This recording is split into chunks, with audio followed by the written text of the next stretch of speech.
TV Fortaleza, na Casa do Povo, a voz da cidadania.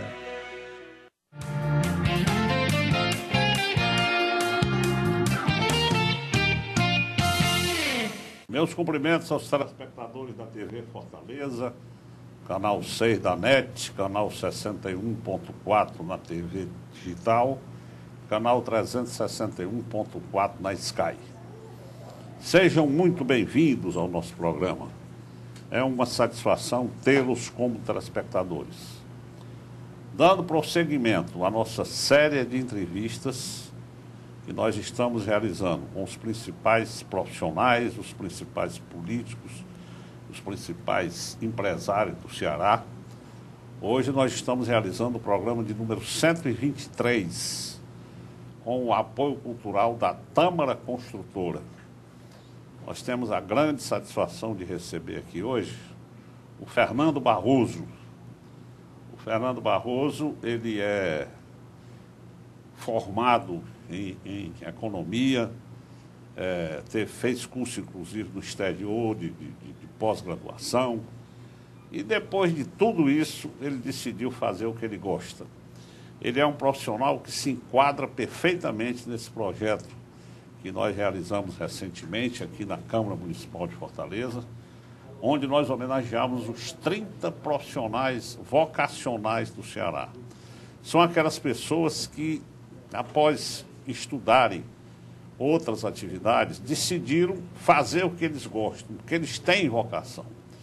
E nós realizamos aqui no auditório da Câmara Municipal, no dia 10 de junho, essa promoção.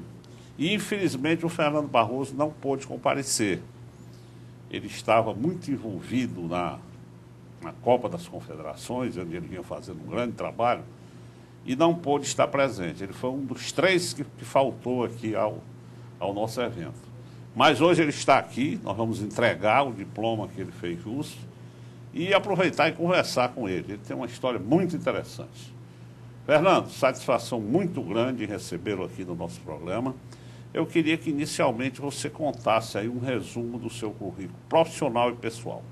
É um grande prazer estar aqui na TV Câmara, a todos os fortalezenses que dão audiência a esse programa seu que abre a cultura e o diálogo em torno do lado positivo e das transformações que a cidade precisa. Parabéns a você e a todos, é um prazer estar aqui. Beleza.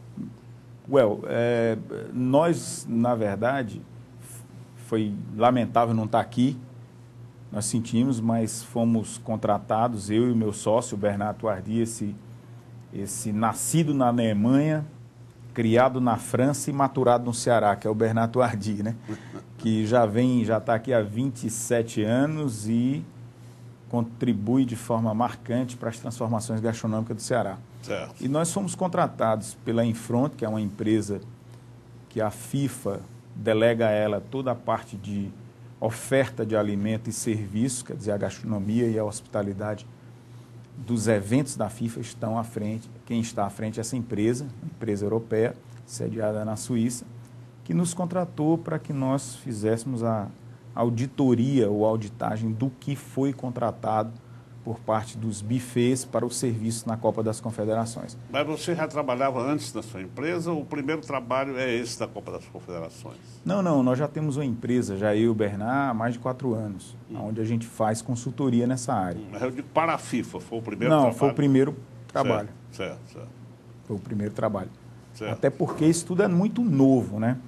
Essa oferta de alimento e hospitalidade nos estádios, no esporte, é algo novo para nós, embora já tenha mais de 10 anos que, especialmente a Europa e os Estados Unidos, fazem esse tipo de oferta. Certo, no basquete, no beisebol, no futebol, na Copa da UEFA. Certo. E foi uma experiência muito gratificante, intenso, um trabalho muito intenso. Certo. No período que você nos convocou para vir aqui, nós estávamos no Rio, fazendo um treinamento para que nós pudéssemos conduzir essa auditoria que eles solicitaram a mim e ao Bernard. O Bernard ficou responsável por tudo que diz respeito ao alimento, ao que foi proposto e ao que foi ofertado. Certo. E eu fiquei responsável por toda a parte de serviço.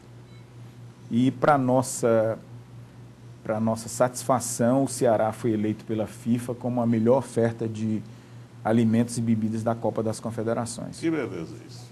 Agora eu queria, Fernando, que você falasse antes, antes de ter essa atividade, eu queria que você falasse um pouco da formação que você teve, você chegou a concluir curso superior. Porque isso é o perfil desse programa que nós fizemos. Você é formado com curso, inclusive, no exterior, mas decidiu fazer o que você gosta. O incrível é que os meus pais, eu sou um felizardo, os meus pais sempre apostaram na formação, na educação. E, além do apoio no lar, eles sempre incentivaram o estudo na história da arte, de outro idioma. E eu lembro que, aos 13 anos, veio uma psicóloga muito famosa, então, no Rio, aliás, de São Paulo, digo, e eu passei por uma bateria de testes vocacionais durante 2 semanas. E, ao fim dessas 2 semanas, a psicóloga chamou meu pai e minha mãe na minha presença e disse: olha, esse jovem, ele pode abraçar o que ele quiser na vida, mas ele é um artista. Isso foi um choque à época, para o meu pai principalmente. A minha mãe tinha uma outra visão, mas para o meu pai foi um choque, porque ele ficava a se questionar que tal de arte, ele sempre dizia: que arte é essa? Que tal? Quando é que essa arte vai aflorar? Porque eu não escrevia, não cantava na cabeça dele as formas mais diretas da arte, né? Você tinha quantos anos na época? 13 anos. 13 anos. E ele fez um acordo, me chamou e fez um acordo comigo.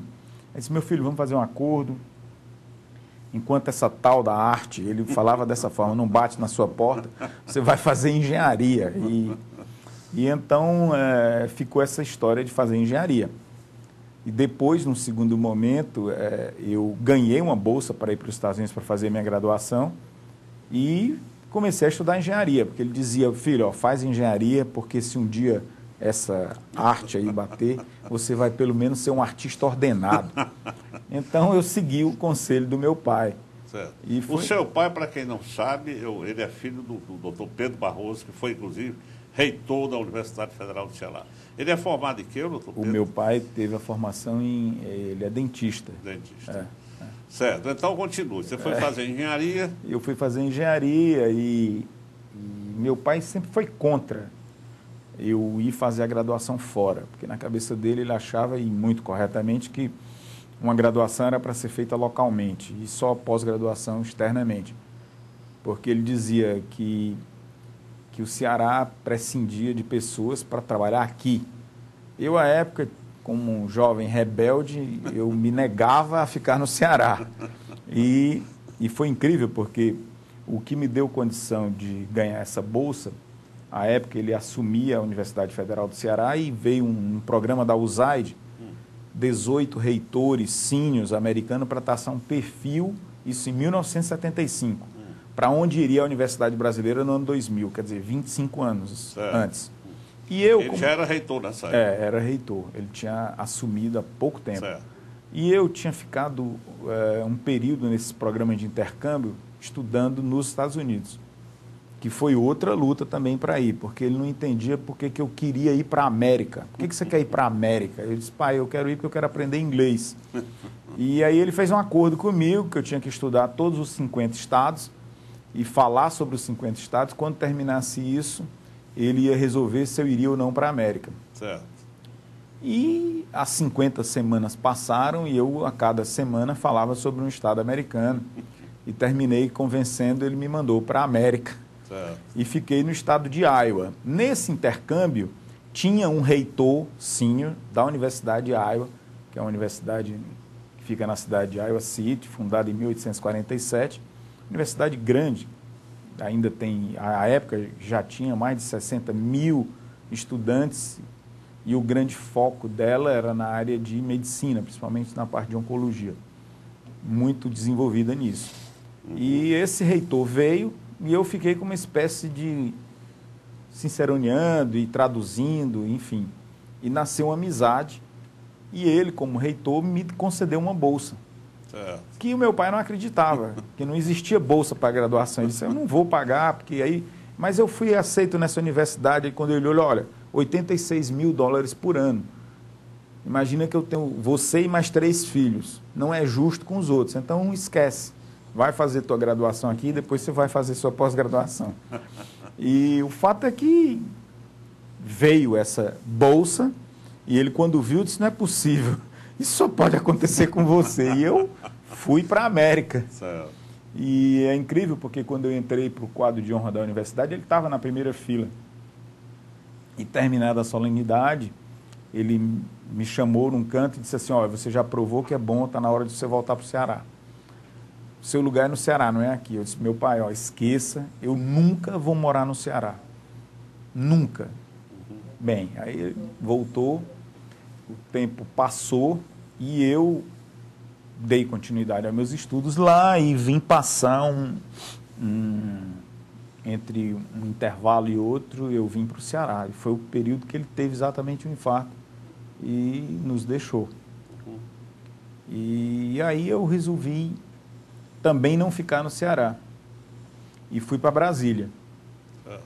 E entrei no CNPq como tradutor e depois eu fui para o IBICT, que é o Instituto Brasileiro de Ciência e Tecnologia, de Informação.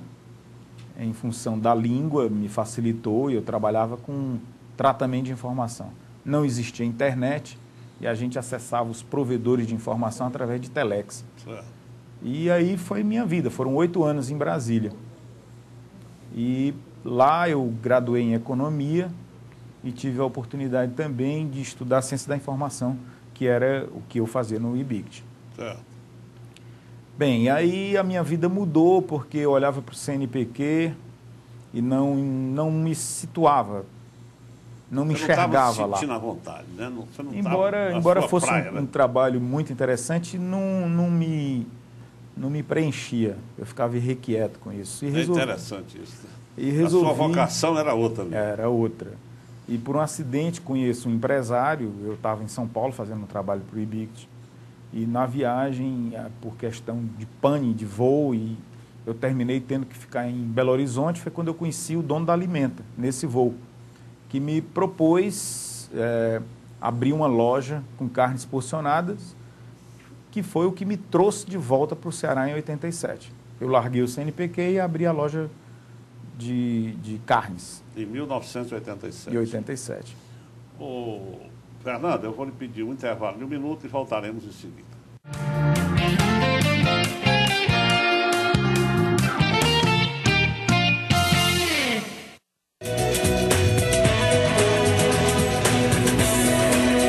TV Fortaleza, na Casa do Povo, a voz da cidadania. O pior papel da minha vida foi quando minha mãe teve Alzheimer e eu não sabia nada sobre a doença. Aí eu perdi muito tempo em procurar a ajuda correta. E tempo é uma coisa que o portador da doença de Alzheimer não pode perder. Por isso, se você ou alguém próximo tiver mais de 60 anos e apresentar lapsos de memória significativos, procure logo um médico. Faça seu papel. Cuide bem de quem precisa de você. Uma campanha Abraz Saúde Brasil.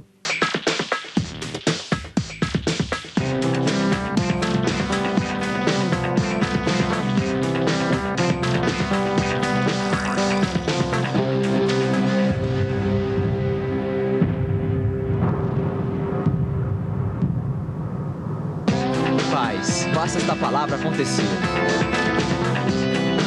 Ministério do Desenvolvimento Social e Combate à Fome. Brasil, um país de todos. A mobilização contra a dengue continua. De norte a sul do Brasil, cada vez mais brasileiros estão agindo para evitar que a água parada se torne foco do mosquito da dengue. Esse trabalho deve ser feito diariamente, seja no quintal da sua casa ou pelas ruas do bairro. Exemplos como esse fazem toda a diferença. Precisamos da sua participação na campanha e de mais pessoas envolvidas nessa luta. Dengue. Se você agir, podemos evitar. O Brasil conta com você.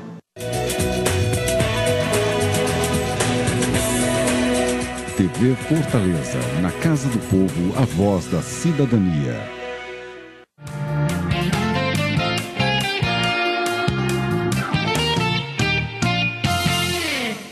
Bem, meus amigos, nós voltamos hoje conversando aqui com o Fernando Barroso. Fernando Barroso é o maior exemplo de um profissional vocacionado por essa atividade dele. Ele, após isso que ele contou para vocês, esse estudo que ele fez no exterior, ele voltou para o Ceará e abriu a primeira loja da Alimenta. Aí ele foi fazer o que ele gosta, né? E a gente diz sempre que a gente só é feliz do que gosta. Então agora, Fernando, eu queria que você contasse essa história. Você, inclusive, nos dados que você mandou para o nosso livrinho que nós distribuímos no dia da festa, você diz que gosta de ser cozinheiro mesmo, né? Então, que coisa interessante, é o que você ama, né?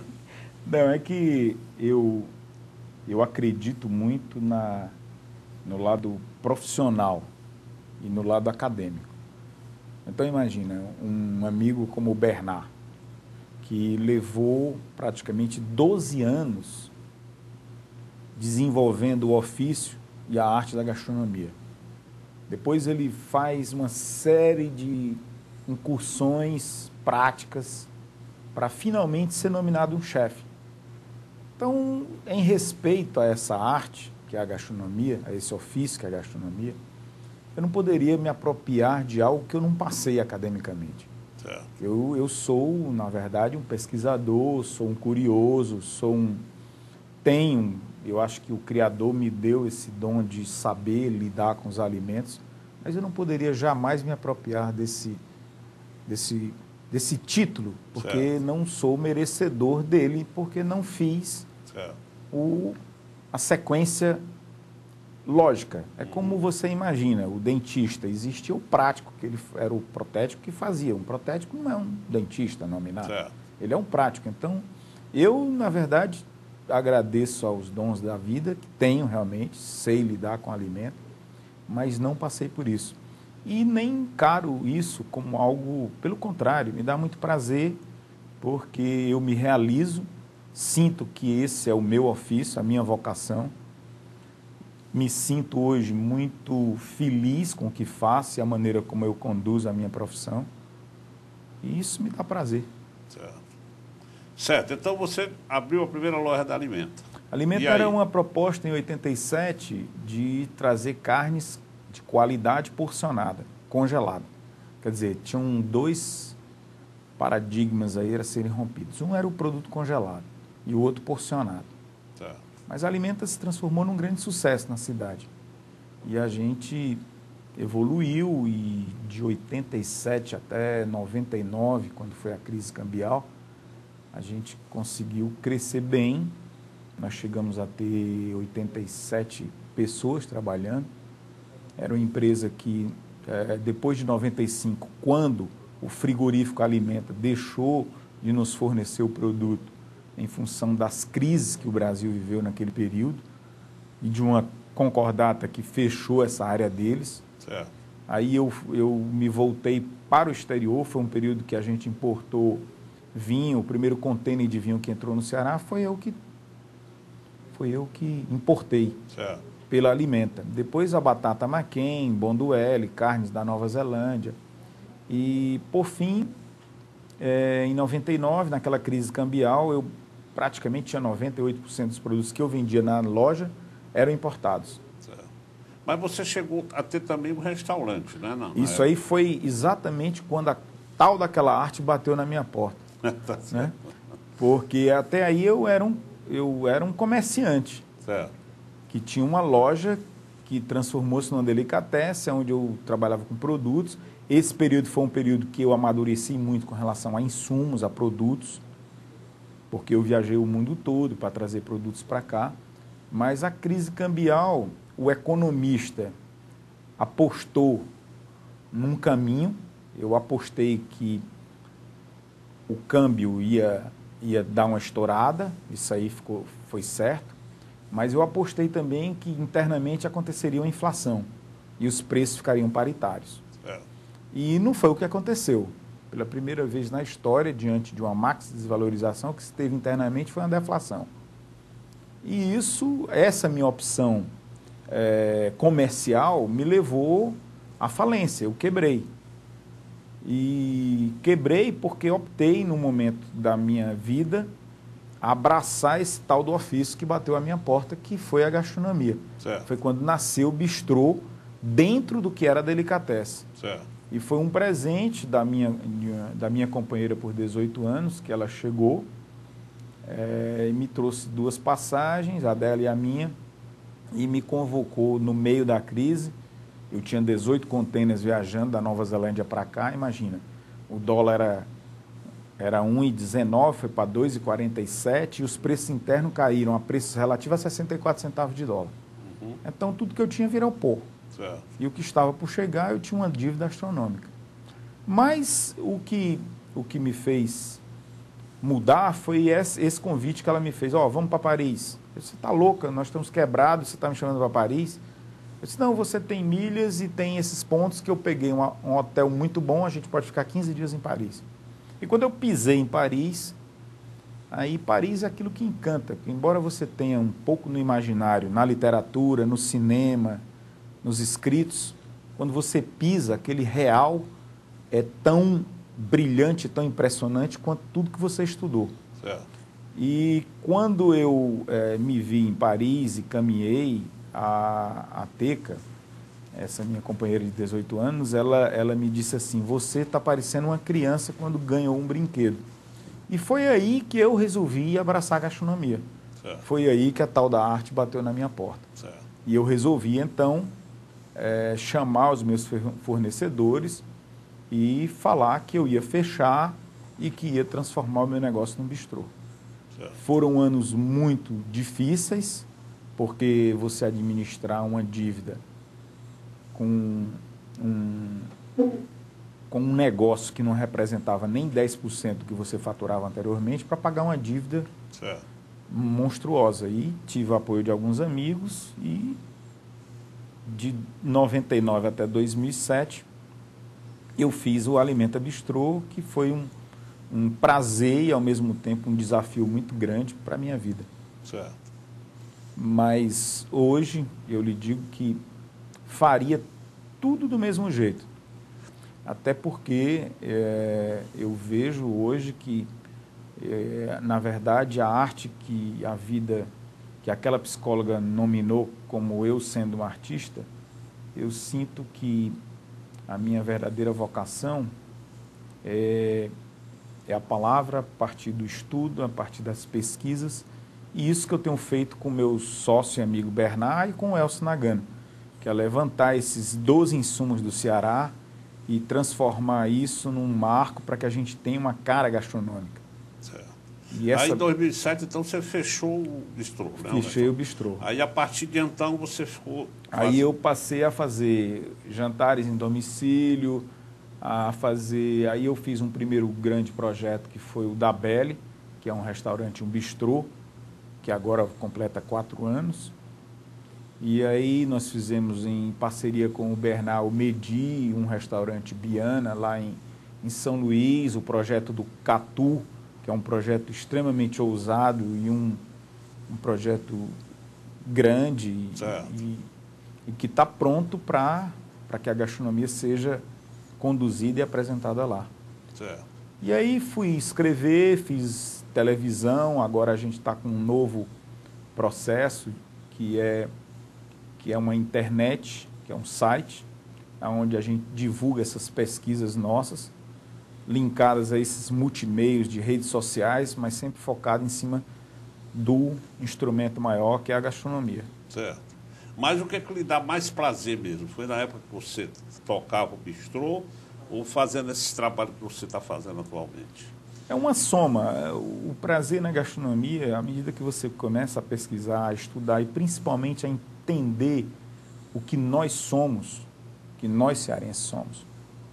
E eu tenho algumas convicções. Quando a gente olha para os exemplos positivos do uso da gastronomia, como um país como a França, por exemplo, que recebe 80 milhões de turistas por ano, isso aí representa mais do que vários pré-sais, eu sempre digo isso. E aí quando você pensa na Espanha, que há 20 anos atrás recebia 24, 25 milhões de turistas e hoje recebe 50 e se apropriou igualmente da sua gastronomia, e isso foi um salto, eu sempre digo que o Criador deu 2 papéis ao alimento. Um, que é o alimento energético, que é aquilo que nos move, a necessidade fisiológica nossa. Certo. E o outro é o alimento como prazer. Certo. Que esse chega no entendimento do homem, na sua maturidade, uma sociedade que evolui, que se educa, que passa a criar os seus símbolos, os seus valores, e isso eleva a autoestima do homem. Certo. Então, e quando a gente olha, eu venho repetindo nesses últimos meses um livro do Rodolfo Teófilo que eu li ainda no Cearense, A Fome, e que todo cearense, todos nós deveríamos ler esse livro dele, porque o Rodolfo não era um cearense, mas teve atitude de cearense. Certo. E conseguiu fazer uma brigada contra a varíola à época, sair vacinando porta a porta, mesmo politicamente, sendo contrário ao que estava estabelecido politicamente. Mas ele escreveu esse livro que retrata a indiscutível capacidade que nós cearenses temos de sobreviver. E você sobreviver à fome é algo extraordinário, né? Sem sombra de dúvida. Então, se nós pudermos nos apropriarmos disso, de que nós somos capazes, inclusive, de vencermos a fome, e esses períodos de seca, embora eles tenham e representem sempre pontos de quebra, de ruptura com o crescimento, essa é a história nossa do Ceará, sempre a superação em cima disso. Quer dizer, o primeiro ciclo, o ciclo da carne de sol, que você tem Icó como um marco disso. Hoje, se você for a Icó, você vê sinais muito claros de que ali já passou uma civilização poderosa, pela arquitetura, pelo layout da cidade.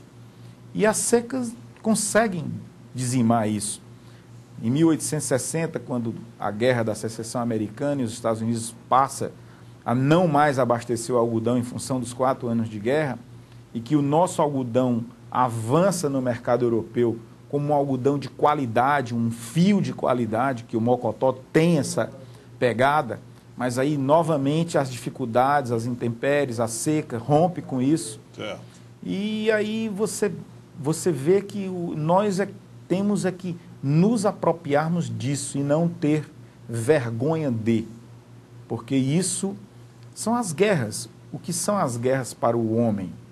A Europa, a Alemanha no pós-guerra, o Japão no pós-guerra, são momentos de extrema dificuldade, onde a aglutinação e um povo se une em torno disso.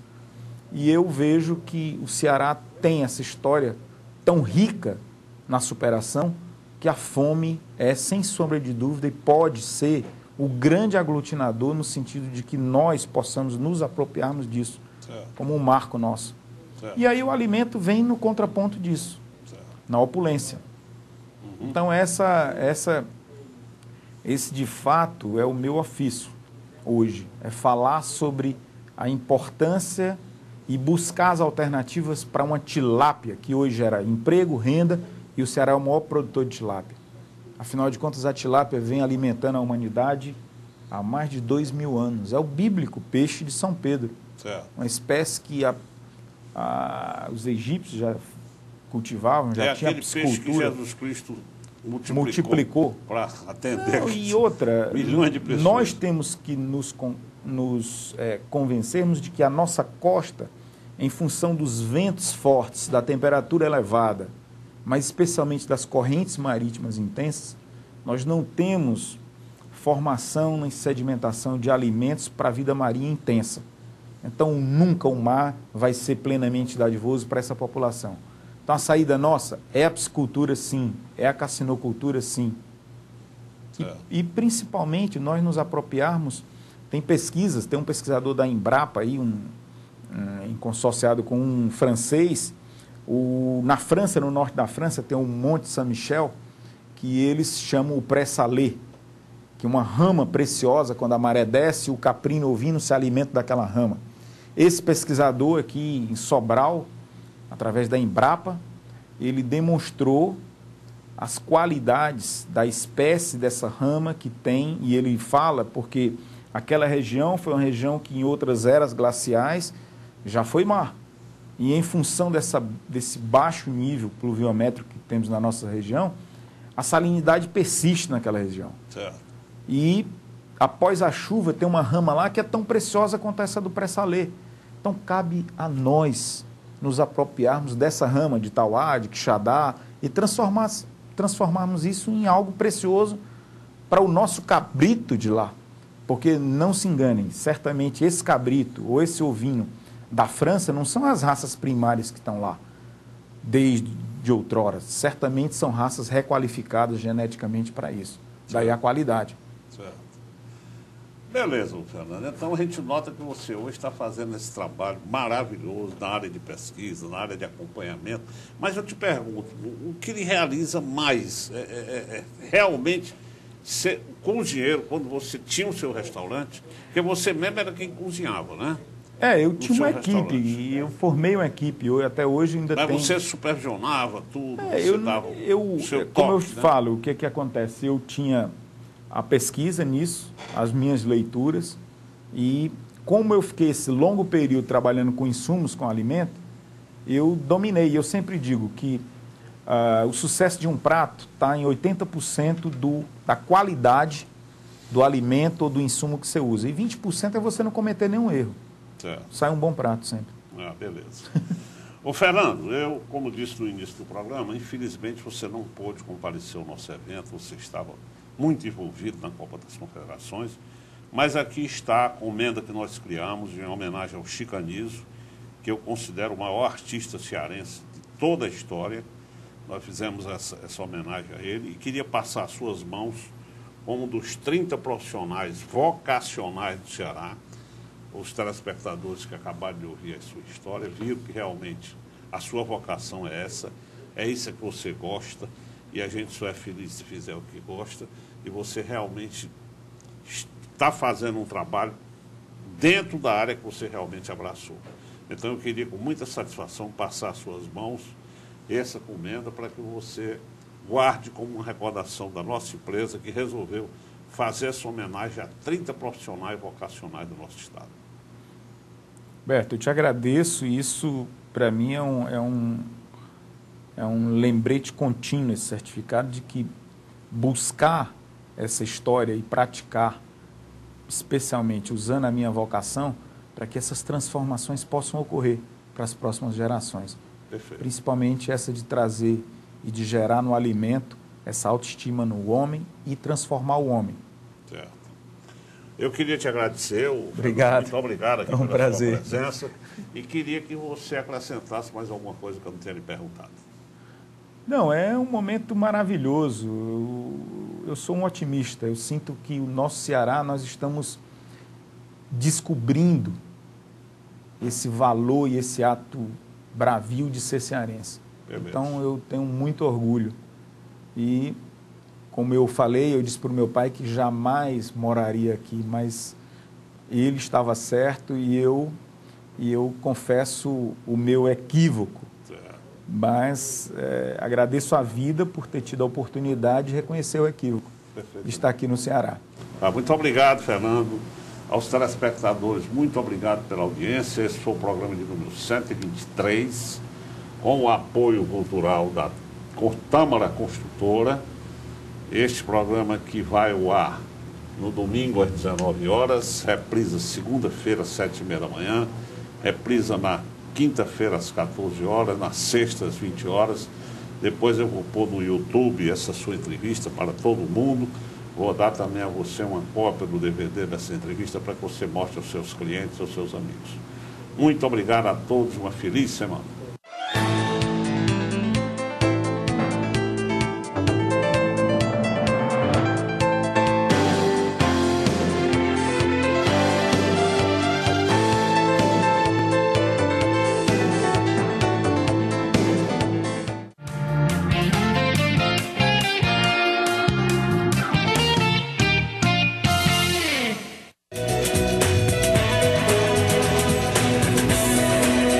TV Fortaleza, na Casa do Povo, a voz da cidadania.